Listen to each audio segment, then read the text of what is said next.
We have lots of people to thank for helping make this screening possible. First, we are co-presenting this film with the Roxbury International Film Festival, the only film festival in the New England region focused on the work of Black, Indigenous, and people of color filmmakers.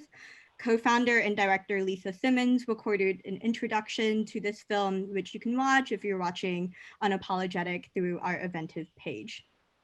I'd like to also thank Jen, Lida, our colleagues at the Left Foundation, of which the DocYard is a program, the Brattle Theater for being our venue partner in the before times when we were hosted in a physical space, Cartemquen, especially Tim Horsberg at Cartemquen for helping make this screening possible, and Ashley and Rubin, the filmmakers who are joining us tonight.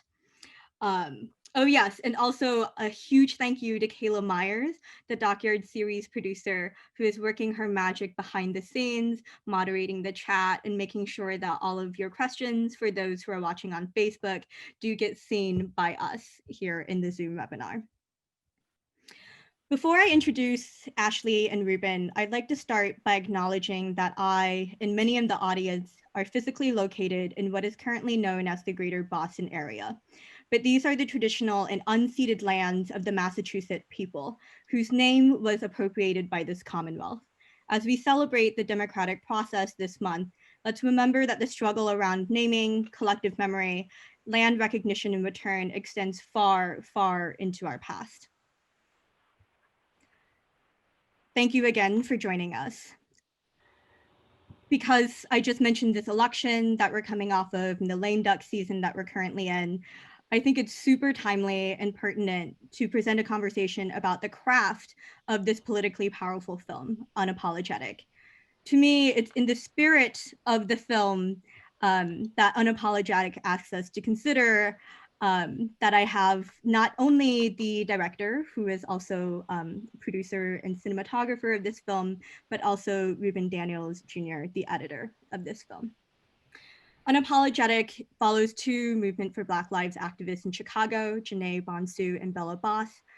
It's a film deeply embedded in Chicago politics about protests against police brutality following the specific cases of Rekia Boyd and Laquan McDonald, and Lori Lightfoot heading the police commission, and all of these things that police brutality documentaries over the last 5 years have addressed. For all of us in the audience, I assume that we've encountered at least one of these documentaries. They're all over Netflix if you somehow have avoided the news. But we haven't had anything that attempts a real longitudinal portrait of on-the-ground activists and that doesn't peg its structure entirely to criminal cases or political races, I think, until this film, Unapologetic. And because Unapologetic is about how the sausage is made, not only activist planning meetings, but also how Janaé and Bella work to advance justice and community in all aspects of their lives, I think it's only fair for our conversation tonight to be about the sausage making that is socially relevant documentary filmmaking. So yes, Stephanie agrees. We have another editor in the audience. So thank you, Ashley O'Shea and Rubin Daniels, for joining us. Thank you for having us at the DocYard. Yes, at the DocYard. The virtual. In our respective little boxes. So yes. Before I go on to my first question, I'd like to also state that I am an Asian American woman. I have long black hair that's currently tied up in a ponytail. I'm wearing a black short-sleeved shirt, and I'm in a white room with a lamp off to my left side. So Ashley and Rubin have both worked on many projects before this. A lot of it is through Cartemquen, one of our oldest community-based nonprofit production companies in the US that also does a lot of artist development support, as well as producing the films of Steve James and Gordon Quinn and lots of iconic verite filmmakers working in the US indie scene. So on that note, I mean, how to start with this? I think that, you know, filmmaking doesn't happen in a vacuum, just like activism doesn't happen in a vacuum. And though we have the two of you here tonight, there are also many other people that worked on the film, from Morgan Johnson, producer, a team of assistant editors, other supporting crew members, executive producer Yvonne Welbon, one of the OG Black queer documentary filmmakers. But between you two, we actually have a lot of the traditional, or what might be considered the traditional crew positions covered here, because this film is not a mass-produced, fully funded streaming product. So could you actually just start by telling us how you started this project and what your thinking was at that very beginning? Yeah. I'm gonna first say that I am a African American Black woman with braids, in a sweater. Yeah, I'm wearing a sweater, and in a mediocre lit room. But yeah, so the process of starting Unapologetic was in the fall of 2015, when I was actually interning at Cartemquin. And it was right around the time that young Black people were continuing to organize around the killing of Rekia Boyd. And after kind of like a mistrial with the officer that killed her, they were looking to get accountability by just getting him fired, basically. And so I guess for all intents and purposes, I don't really say this publicly, but when I started the film, it was like pretty much like because of the Cartemquin internship. They kind of like asked all of the interns to put their short films for this like end of the year showcase. And I really wanted to actually do another project that I had already shot, but was encouraged to step outside of my box. And I started to just like kind of look on social media, and a lot of the people I follow were just talking about this police board hearing that was happening at Chicago Police Headquarters. They were talking about Dante Servian and Rekia Boyd. And I just hit up one of my friends and I was like, has anyone ever made a film? I was seeing a lot of Black women online. And I was like, has anyone ever made a film about this movement, like about the Black Lives Matter movement from the perspective of a Black woman? And they were like, no, would that be dope? So they sent me like information about BYP 100. And at the time, Janaé was the co-chair of the Chicago chapter. And so I really just like cold call, reached out to her and like brought this idea and was like, I didn't really know that much about her. I just knew she was a Black woman. I had seen kind of like the police board hearings, circulating on the internet. It's funny because I usually say that's when I first started. Anyway, it doesn't matter.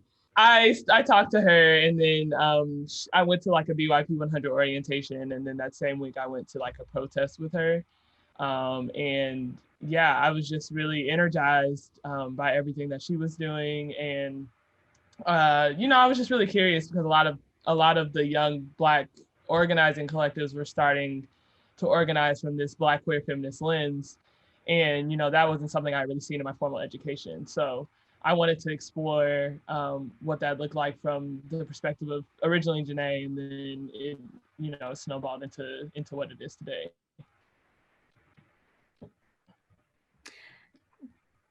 I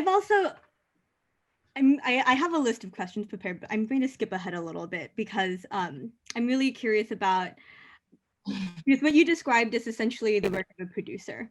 But when you were, there are several scenes in the film in Unapologetic where we get a glimpse of you, whether it's in the reflection of a mirror and all of this. And every time we see you, it's you as a lone woman with a camera on your shoulders, standing right in the middle of the action.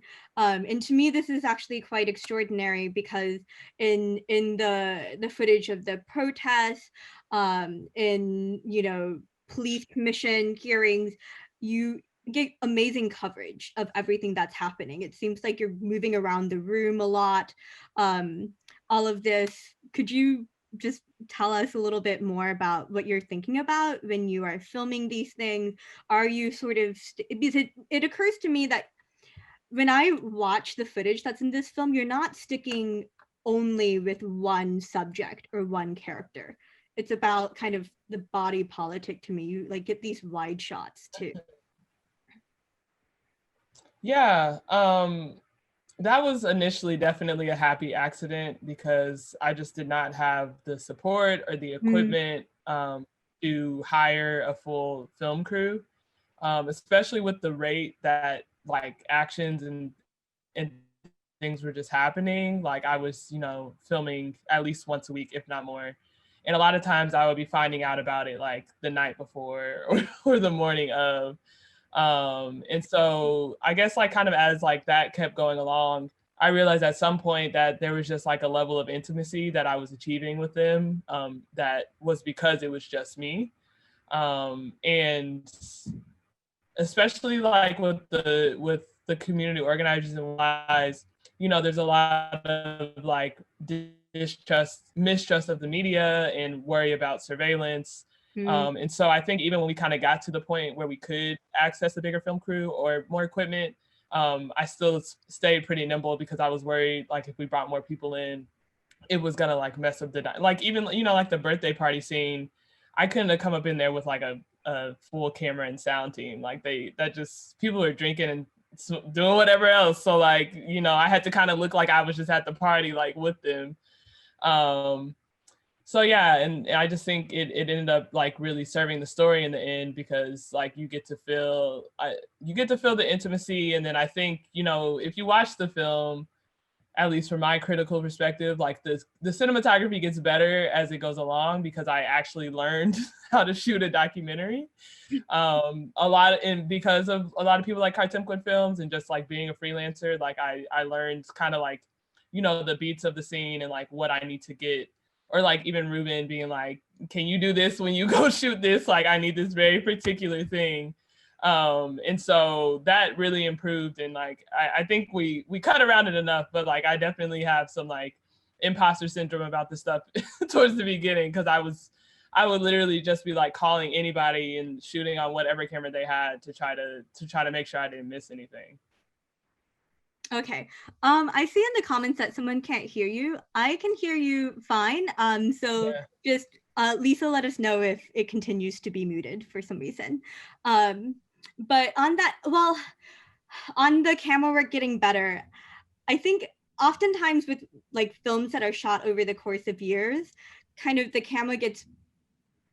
cinematography gets better anyway because the cameras improve and it gets cheaper and cheaper to afford nice cameras. So when I see this and I do see, the like more saturated earlier scenes that come with perhaps, a less expensive A camera. DSLR. Yeah. Yeah. Um, but to me, it also captures kind of the raw energy of that protest at the diner too. And I do think though that your instincts were good. They're not things that you can train into anything because, for instance, when the owner or the manager comes up to confront, you're like there on him, you know, and on that scene, and that's not a patience. I think that can be taught. That's like something that I feel like is you like knew that this was something that was important, you know. Um, Yeah. so okay, since you just mentioned Rubin and how like he was collaborating and even on giving you instructions on like, hey, maybe you should shoot this or another. Can you just tell us a little bit more, Rubin, about how you found Unapologetic, the project, and why you decided to become a part of the team? Yeah, so my name is Rubin. I'm a Black African American male in a white, oh, I'm sorry, I don't know, say white, black hoodie, the black hat on, sitting in my office. So yeah, she was an intern. I actually was an intern while I was working at Cartemquin, working on a series with Steve James. And I just stumbled across it from like just seeing her work on it and seeing her presenting at the showcase in front of the whole staff. So I just, thought it was dope. I think the sample she had was Bella rapping at one of the protests, one of the first police board hearings you see. And I was just like, oh, this is cool. Like, how often do you see a movie that's solely focused on Black women? So for me, it was like, it was a no-brainer that, be a part of it. And it wasn't even for like this could be big one day, or like, oh, this is gonna have a lot of money or nothing like that. It was just that like, I see a Black woman making a story about other Black women. Mm, Like, why not be a part of it? Like at the end of the day. So yeah, it was great. And she I think it was funny at first. I was like, Ashley, you know, Black male, you okay with me working on this with you? And she's like, I know that, Rubin, yes. So, you know, so it ended up working out, you know, developing our relationship together as far as working together. And I think we both, because it was her first time directing and it was my first time editing on something alone where I wasn't the assistant or associate editor. There wasn't like another big editor attached to it. So we both had to grow and learn together. And I think this was the perfect project to kind of, you know, do that. So. Yeah, because that sort of reflects the arcs that Bella and Janaé are going through as well within the film. So you joined quite early at the same intern showcase that Ashley was sort of shooting for a sample for. And at that point, so I listened to the Q&A, Ashley, that you and Morgan did with Miriam Bale at Indie Memphis.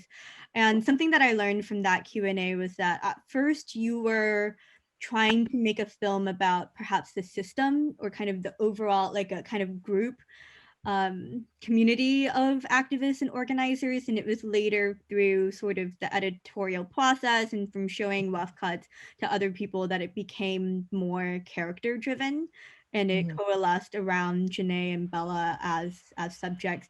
I'm wondering if you can just first of all walk us through, because you were both editing while production was happening, can you just tell, like, what sorts of things were you editing at this point? Was it just footage review together? Were you assembling assemblies? I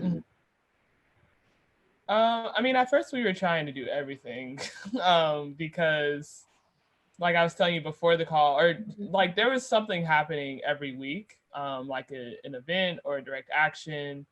And I wasn't even necessarily, like I knew Janaé was one of the main subjects, but towards like, I guess 2016 as filming went on, I was still kind of trying to figure out like who the other key characters were.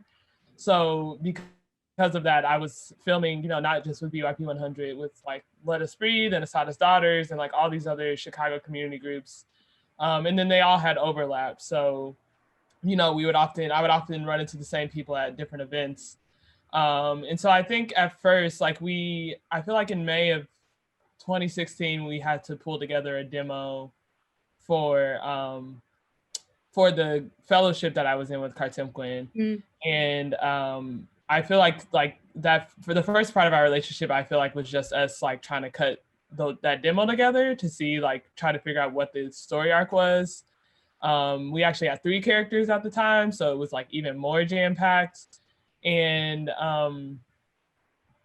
yeah, it just like there was also like this feeling of not wanting to disappoint the activist community because they're really critical and I'm a people pleaser. So it was just like, it was literally just like a lot of meetings of like, they're gonna hate this, like they're gonna be upset with how I represented them.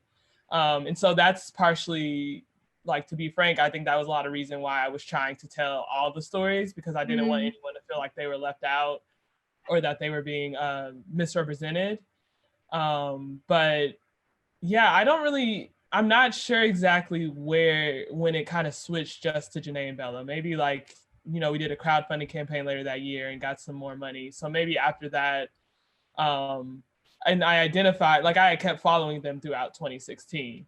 So I really, up until honestly, like maybe early last year in 2019, we were still trying to do a lot. Like we had started to hone in on Janaé and Bella's stories, but we were still, you know, our assembly was like, it was really long. How long was it, Rubin? Like 2 hours and 10 minutes. It was insane.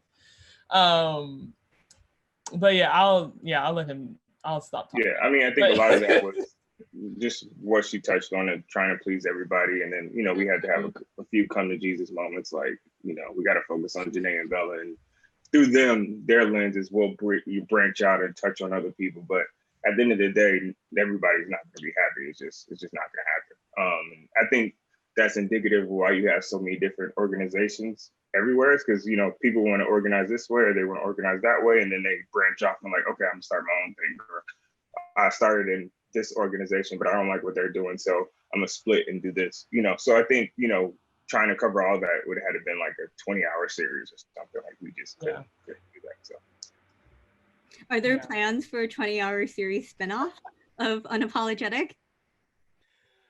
Oh, that is Or a is that funny something you would joke, consider? Abby. I assume that there are no plans since you're focused on the release of the film right now. But it's true that, you know, this idea that any one singular film can be the portrait of even a single person is you know, such a loaded, dangerous idea, because it's, you know, always going to be sort of a representation of what happens in a moment of time, you know, let alone one person in this web of a community. We had a question earlier in the chat, and I think this is a good follow-up to what you just said, Rubin and Ashley, about, you know, having to let go of certain moments. So Georgia asked a question in the chat: since the film was shot over many years, what scenes didn't make the cut, and what was the conversation like when deciding what to include, what not to include? But since you were filming every week at the beginning, I think that there were probably many things that had to be cut and didn't even make it into the assembly. So I might narrow the question down a little bit to kind of what was maybe one scene that was particularly difficult for you to let go, and what was the conversation Bring up old feelings. Yeah. Yeah, I think one of the I think the longest spot scenes that we talked about was this archival scene that was in the film. It wasn't even a verite scene. That we were trying to like have this larger conversation around men in the movement and kind of like the gender dynamics that we see contemporarily, but then we had the archival of like it was a buying club meeting, which is basically just like a community grocery group in New Jersey, where this man kind of, it's like a 20-minute like documentary, but we cut it down to like maybe 2 or 3 minutes. And this man basically comes in and interrupts this meeting that's being led by Black women. And it's basically saying like everything that they're trying to do isn't gonna actually affect any change unless they do like A, B, and C. And you know, the meeting kind of escalates and everyone's like yelling at each other. And I just felt like, you know, it was a great exact representation of men trying to come in and take up space in women-led spaces. And I that may have been like the last big scene that we cut. And I think it came down to I don't like I think one thing, like we were getting feedback, Yvonne in particular was kind of just like, that scene feels like you're pulling me out of like this contemporary moment and, you know, putting me in a time portal that you haven't really done that much throughout the film. So it kind of feels like you're just putting it in there out of nowhere, or like in a very specific, like you're trying to make a point that like doesn't need to be made. And you know, it came right after that kind of scene of the protests where like men are like taking the mics out of women's hands and everything like that. And so yeah, it was just it became unnecessary. It wasn't in Chicago, so that was another reason to cut it. Yeah, but I really love that scene. I think I was the only one probably fighting for it in the end, but yeah, I mean it's not in the film now and I'm fine with it, but yeah. Rubin probably, I don't, is there another, you probably have another scene that we cut that I still feel There's a lot. I think you were mostly tied to a lot of this stuff. I wasn't really tied to this stuff.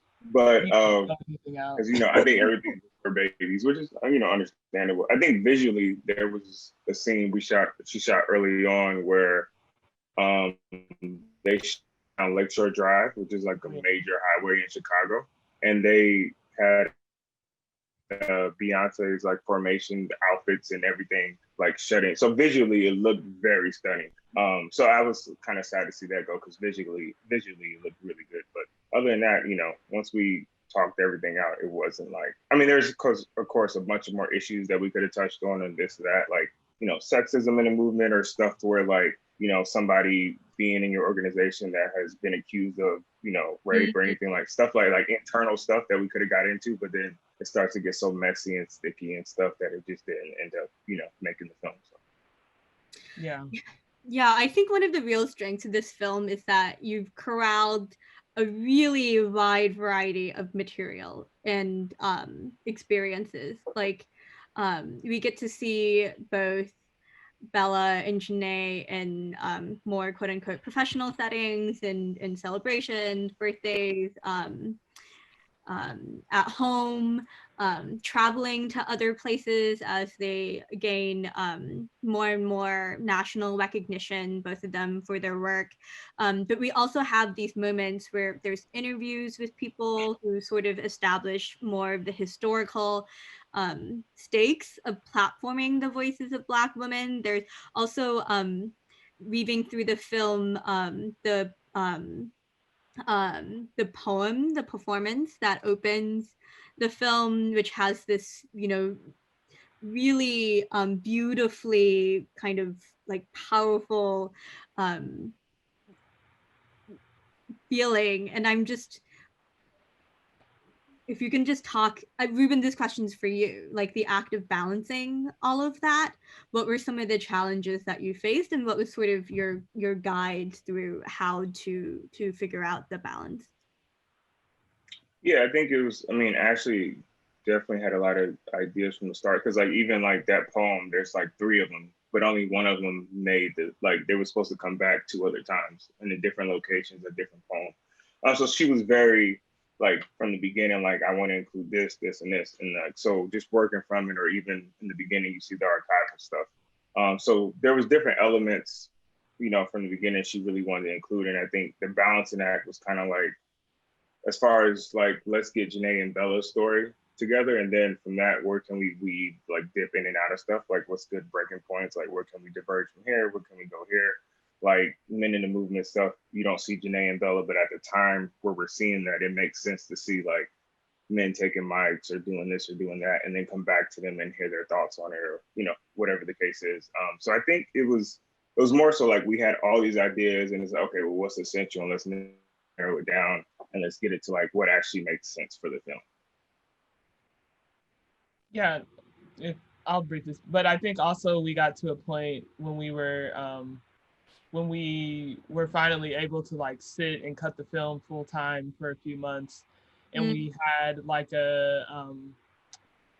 an initial story meeting where, you know, I think we were coming off with the long like 2 hour 10-minute assembly, and you know, we did that thing that a lot of people do where you know, you take out the cork board with the flashcards and everything and kind of say like, okay, we wrote out all of Janae's scenes, we wrote out all of Bella's scenes, we wrote out all of the Chicago like contextual stuff. And then we put like, first we just like put those in the individual orders that we wanted them to be in. And then we started to be like, okay, what themes or topics is this scene hitting on?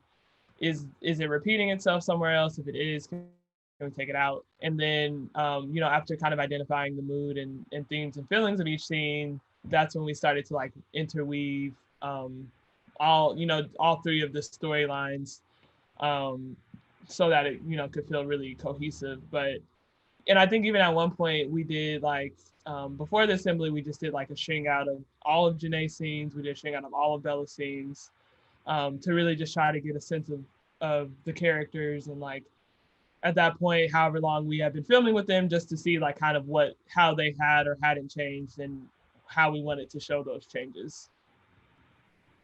So earlier you mentioned that perhaps at the beginning of this project, you were really worried about bearing the weight of representation for these Black women activists. And to me, it occurs that it sort of also feels like you're bearing the weight of representing yourself a little bit too as a filmmaker.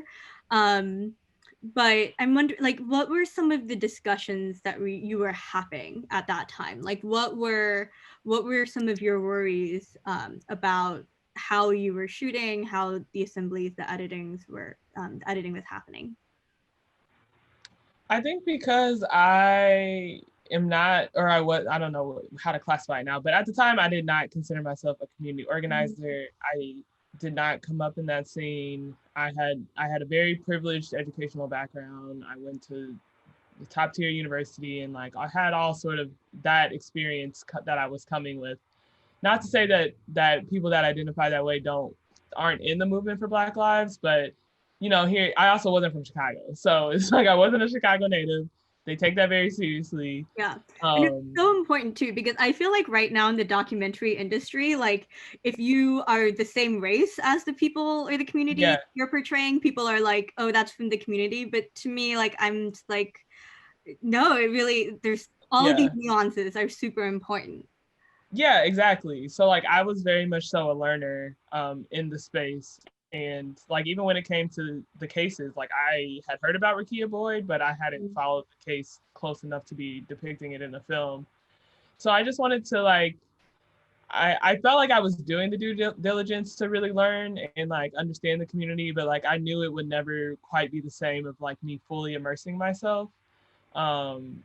But I also felt like I shouldn't do that I felt like I needed a degree of separation because I kind of saw the infighting and the drama and all the ebbs and flows of organizing, and I didn't want that to influence how I was making the film. So yeah, I think eventually, like, as time went on and like I built a community of support and like Janaé and Bella grew closer.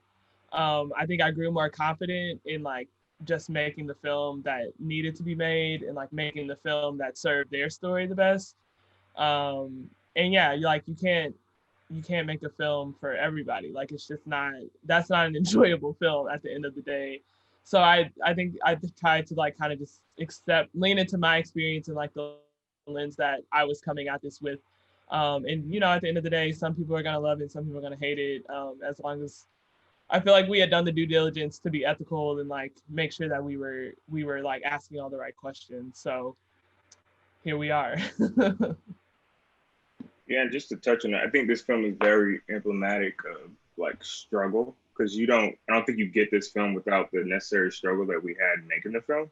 So like even when Ashley touched on like coming out of school, figuring out what her role was in the movement or like how she was gonna shoot something, what she was gonna do as far as being a documented person. So like you get that, and then like her showing up to these protests, being the cinematographer, the producer, the sound person, the director, all at the same time. Big struggle. And then we get to the edit room. It's my first solo film. It's her first film, and then getting to having relationships with Janaé and Bella, and especially Bella. For a long time she was giving us the runaround, like just because, kind of like what you touched on earlier, just because Ashley's a Black woman doesn't mean Bella's gonna be okay. Yeah, you can follow me every day and just call me and I'll be there. Like that wasn't the case. Like she had to build that relationship and that trust.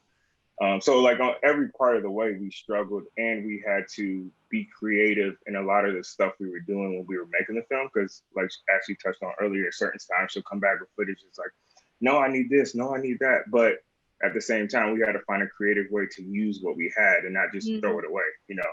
So I think a lot of times through struggle, you end up producing something that's precious because we had to be creative and we had to just make use of what we had.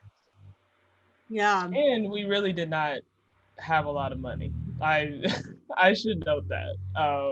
I am extremely lucky and grateful that Rubin was down for this through and through to the end, because I know, like, I don't know the first time I heard like how much editors make off of documentary films or like what they charge.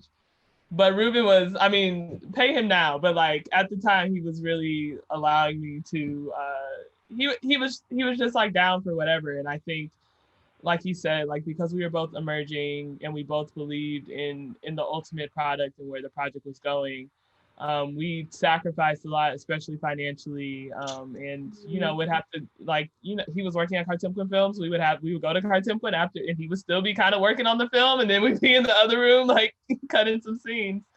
But yeah, it really, like, I think that's why it's so cool to see it out in the world now, because you can really feel like all of the years and years of just sacrifice we had to go through, because the financials, everything wasn't there. It wasn't set out for us like a lot of filmmakers. So we really tried to pour that into like the process at the end of the day. Yeah, I mean, I think Rubin, you put it so beautifully that it's a film about struggle and it came out of struggle too. And I think that it really shows. To me, the problem with, a super well-funded film about protest movements is that there is this disconnect between the conditions of production and then the conditions of the people whose lives are being portrayed and whose stories are being extracted honestly and profited off of. So the fact that it was cut after hours at a community-based organization. I mean, clearly we should have better funding for the arts here in the US. I'm not saying this should be what happened, but we have a thank you, Stephanie, for the question in the chat. So I have this question too. Because you were editing and filming at the same time too, and this happened over years, I noticed that you did a couple of edit labs where I just believe Cucalores and True False, but it was over a like one was in 2018 and then one was last year. So were you still shooting? Were you still filming when you were doing these edit labs? At what point did you decide, oh, I have enough? This is enough to build a film out of?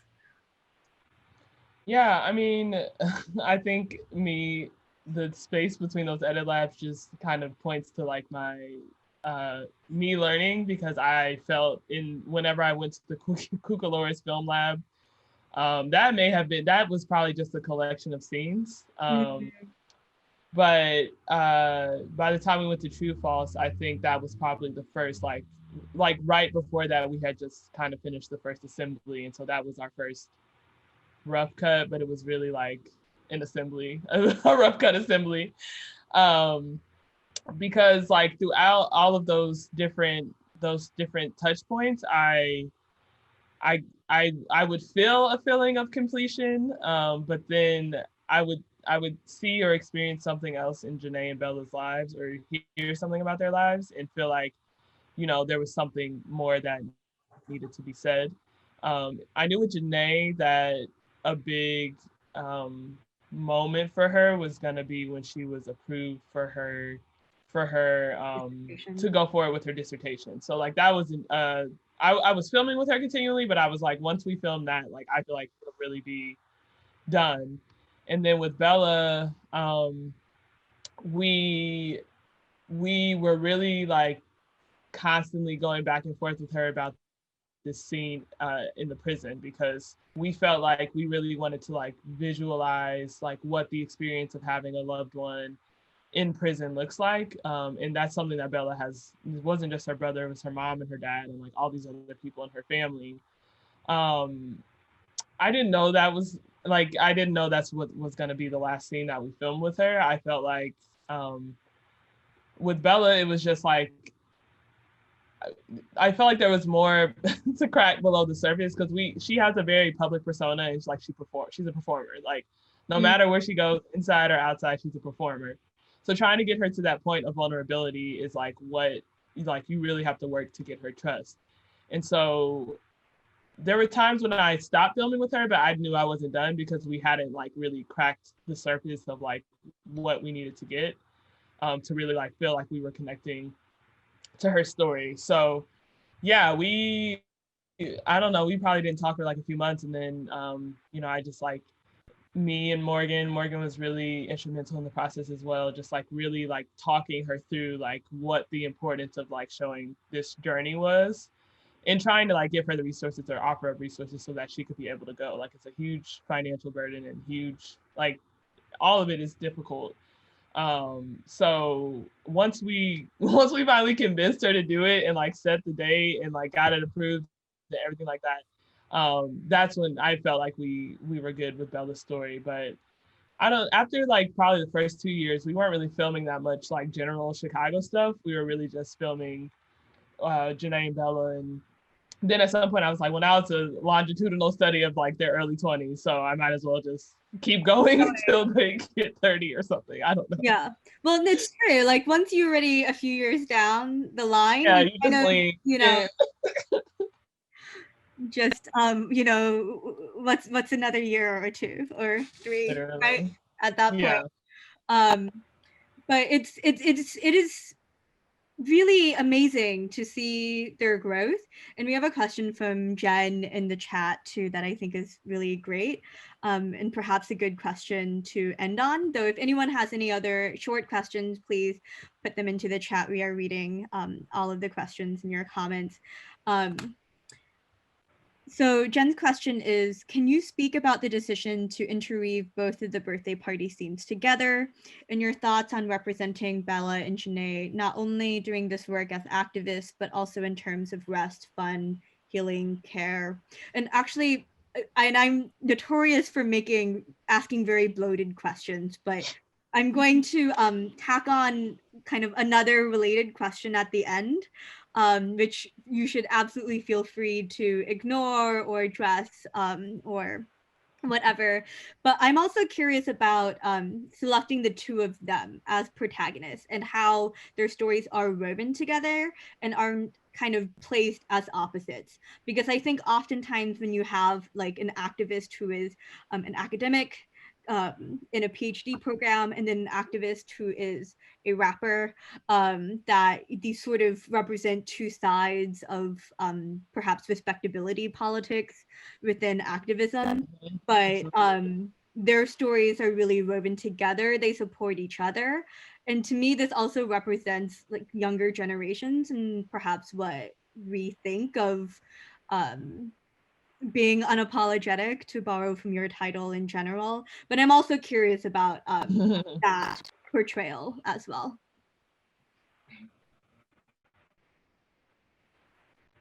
Whoever wants to tackle this. Oh, Rubin, you just pause for a second. I'll let Rubin tackle that birthday party scene question first, because that was all him and it was great.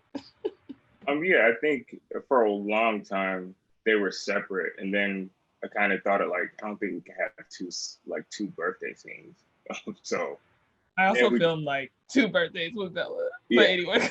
And so I think it just got to the point where I'm like, well, why don't we just put them together and show the contrast of how different they are, and just be like, Black women could party like this, or Black women could party like that. At the end of the day, they're having a celebration. And I think just to touch on some more of the question is that, like, in the first part of Bella's, when she's at the party, she basically says, we have to celebrate each other. We have to love on each other to keep doing what we're doing out in the streets. Mm-hmm. And so I think that's those two scenes are emblematic of the whole film, that without those two scenes, you wouldn't have the entire Unapologetic movie.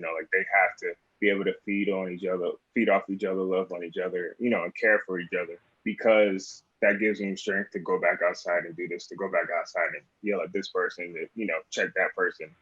So I think that was for both of us, that was very important, early on in the process, because you can only have so much protest before it starts to get to people feel like you're just yelling at me, or like, what do you want me to do? So I think you have to show the in-between stuff. And I remember, I think it was either the Janaé's birthday scene or when Janaé's with her roommate. I had cut it, and I looked over and Ashley's just like, wait, I need a moment. I was like, well, what happened?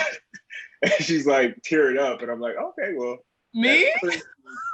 That clearly means something's right. So I mean, that in that moment, it felt good that I'm editing these Black women, and so I want them to feel like they're represented right, and not portrayed in a certain way that's not authentic at the end of the day. And so to get her validation of looking over and seeing that, I think for her, it was like, I've never seen this interaction on camera before in a documentary. So I think those kind of moments and stuff, or even the moment where Bella's smoking with her friend and they're just talking, whatever, stuff like that really makes the film and brings it to life. Yeah, I think that was probably the scene that it's still in the film now, where we introduce Alexis, and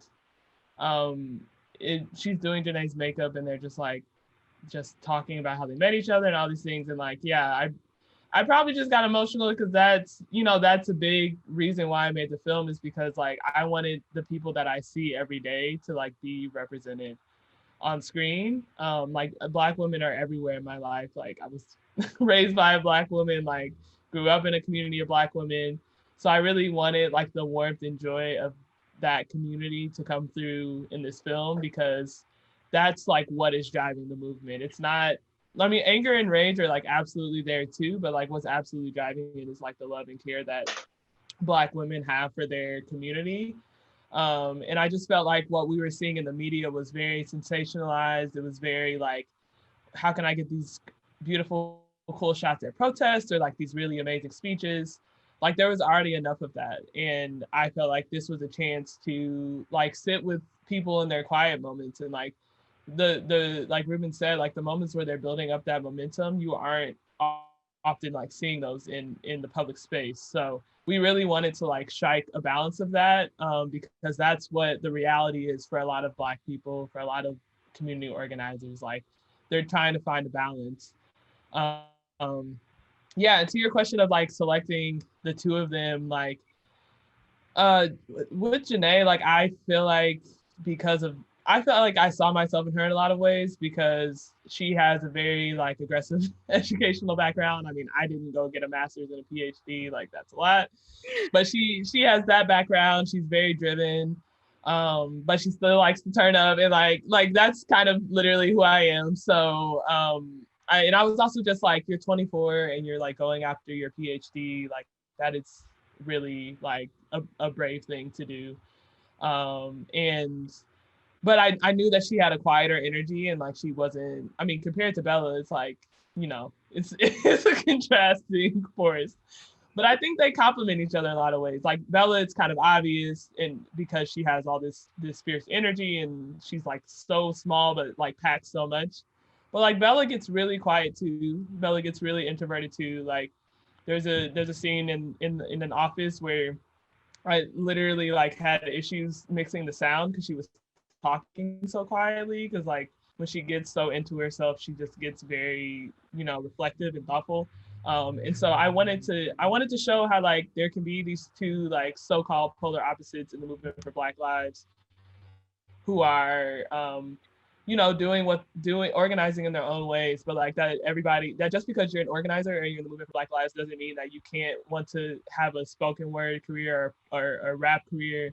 It doesn't mean you can't go up to your PhD. Like they have passions and careers they want and families they want as well, and like that doesn't mean that you can't, you know, be involved in a social movement. So it's really just a message to people, like, and to myself as well, because like I said, I people call me organizer now. It's not true, but whatever. I don't consider myself a community organizer, but I feel like this is an organizing tool. I feel like I looked at it and was like, I can't fit in it this way, but like I know how to make a film and I know how to tell a story. So I want to encourage other people to look at the movement for Black lives and feel like they have a place in it. Yeah, I think that's super insightful, because I think that oftentimes too people think of the act of watching a documentary film as a form of activism, but to me it's only pseudo activism, because you're not, you know, going onto the streets or doing anything. You're only increasing perhaps the feeling of civic engagement. I think that increasing that feeling is important, and building community is important, but it doesn't replace movement work, for instance. So actually do you have time for one more question? Because there's a super interesting question in chat. Yeah. So Stephanie asked, this is to both of you, being that it was your first experience making a film, in these kind of title roles, did you ever encounter people trying to take the film or your roles away from you, such as getting an established director or editor to bump your roles? This happens so much. And I guess also in light of the conversations that were happening in the independent documentary industry this summer around credentialing and Tigergate, for instance, I think this is a super interesting question. Especially given the career trajectories of Janaé, for instance, getting her PhD too. No, that actually didn't happen. I think that I actually kind of wanted to make this a social experiment in a weird way, and kind of proved, I think once Rubin joined the team and then not too long after Morgan joined, and I just like looked up and I was like, this is all a team of like Black emerging creatives, and like we're struggling, but like we're getting by, and like we're getting financing here and there, and like I literally did every fellowship that exists in the documentary film space. Yes, and that's how we Yeah, first met, was when you exactly. came with one of the fellowships too. Were you with Bayvac at True Falls first, or? Yeah, that was my first True Falls. Yeah, it was with Bayback. Yeah. And that may have been part of it too. Like I think, I did Cartoon Quiz Fellowship and then I got into Firelight and then it kind of snowballed from there. But I was kind of just surrounded by all of these really great minds and these experienced people. And I feel like part of one of the years was literally just me doing fellowships and like gaining knowledge. But yeah, like I said, I looked up and I was like, we have a Black editor, we have 2 Black women producers, and we're making it. Like it's not the easiest thing, but like we did have Cartimqua and we had an institution that was supporting us. And once we got to a certain point, I just felt like there was value to the story, like we said, of like how this was going to turn out if we just committed to this emerging creative team. That's not to say it wasn't hard or like that we didn't, like there were certain times that none of us, or more producing side, like we didn't know exactly what was going on or like how to approach investors and things like that. But I think that I just really wanted to commit to that, to in light of this conversation, to show that like there is a pool of Black and POC creatives that are super talented, but that the industry and gatekeepers are scared to take a risk on because that's not something they've ever done before. But if you do take this risk and if you do invest in us and don't not be nervous to give us your money, instead give us your money and like show us how to use it, like it can result in something like Unapologetic. And like it's not a perfect film, but like I feel like it's imperfect in all the right ways because we allowed ourselves to just move along with the journey, move along with the process, and like we just had a huge community of support. So I think, having Cartimquin and Firelight and Bayvac and the Ford Path, I can't name them all, so don't get mad at me. But yeah, I was in a really lucky position to have all of these amazing mentors guiding us along the way, and like eventually just had to be intentional about asking for help when we didn't know certain things. But yeah, I mean, I also didn't have money to pay a high-level producer, so and I think there was, just to touch on what she said, there was one point where before Morgan came on, I think we went to like 2 or 3 other producers. And Ashley's like, are you gonna jump ship? And I'm like, no, I'm here. Like, I'm down for whatever. Like, I'm not going nowhere. So I think it's, getting a team that, you trust and that you all have the same vision and the same goal. Cause I mean, easily she could have been like, well, Rubin, you don't have this or that yet. I'm gonna hire this, white editor or whatever. I mean, would the film be as good as it is now? Of course not. But, at the end of the day, she could have easily have done that. And I think a lot of times that just because you have a name doesn't necessarily mean, you can see what I see, or, as a Black filmmaker, I have my own experiences and Ashley has her own experiences. And so together we were able to come together and really make something. So. Yeah. Humble brag, LOL, says Nina. But I think it's true. I mean, and I think that, so from conversations that I've had, right, like this idea that of the risk, it has less to do with the quality of the film, I feel like, than it has to do with delivery schedules, right? It's like, oh, we've slotted this film in for release on this streaming site at this month, so it needs to be done in time. If you have an experienced team, they can churn this stuff out like it's a factory. But the fact that, you took the time, it means that we can follow Bella and Janaé over years. And then that's the strength of the film, is to see the movement maturing, them maturing, still retaining, all of this joy, celebration in life, reminding us too that police brutality against Black folks in this country existed under Democratic presidents, under all different types of administration.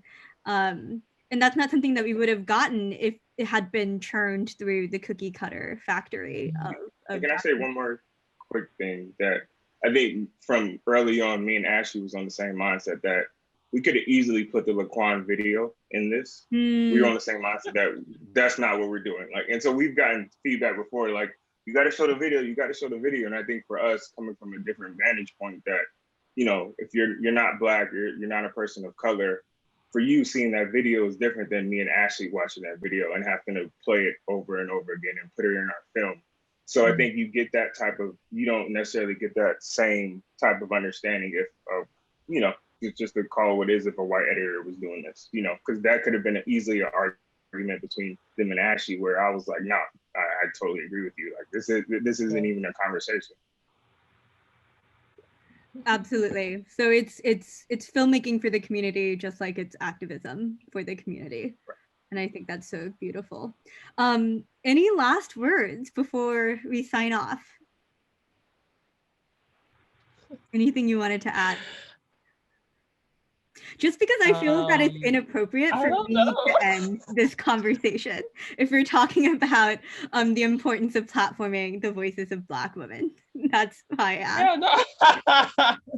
Yeah, no, I mean, I'll just reiterate the point. I really think, I mean, yeah, finding a solid team is really, really important. And that's how we were able to result in this beautiful film.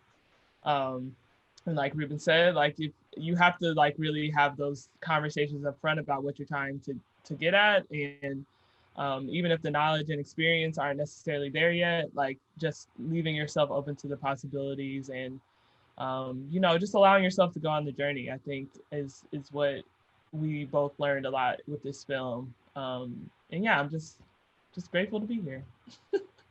All right, thank you so much, Ashley O'Shea, Rubin Daniels. Yeah, we'll see everyone next time. Yes, thank you. DocYard.